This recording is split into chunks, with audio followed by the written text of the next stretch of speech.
नमस्कार. हे बघा मी कुठे आले आहे. हो, आजगावकर आजीच इको स्टोअरला व्हिजिट द्यायला गेले होते.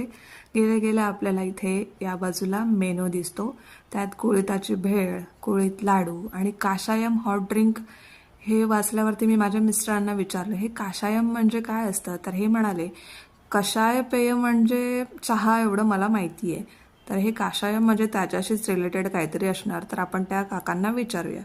तर आम्ही दुकानात गेलो तर आजगावकर काका, जे आजगावकर आजींचा मुलगा, हे त्या दुकानात होते आणि ते आम्हाला माहिती सांगत होते काय काय काय. तर ते म्हणाले की हो, कषायम म्हणजे चहा पावडरच्या ऐवजी चहात हे पावडर ही टाकायची आणि गूळ वगैरे तुम्हाला जे काय गोडासाठी हवं असेल ते साखर घालून ते उकळवून प्यायचं. त्यांच्याकडे हे हा मध आहे, आमला मुखशुद्धी म्हणजे मुखवास आहे आणि असं काही काही सामान आहे की जे आपण घेतल्याने किंवा त्याचं सेवन केल्याने आपल्या शरीराला त्याचा फायदाच होईल, असं सगळं आहे. आणि हे किती छान व्यवस्थित रचलेलं सामान आहे बघा, म्हणजे कुठेच असं घाण वगैरे नाही आहे कसलीच. आणि ह्या बघा बाप्पांच्या मूर्त्या, ह्यासुद्धा इको फ्रेंडलीच असतील असं मला वाटतंय. आणि खूप छान छान गोड बाप्पा आहेत बघा, कसे वेगळे वेगळे. मला खूप आवडले ही बाप्पांच्या मूर्त्या सगळ्या.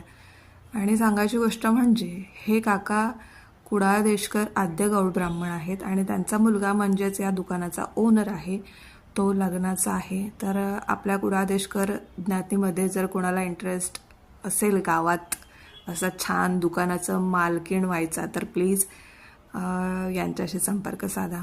हे पेरूचं झाड आहे, ज्याला काहीच धक्का न लावता त्यांनी अशी बसायची अरेंजमेंट केली आहे.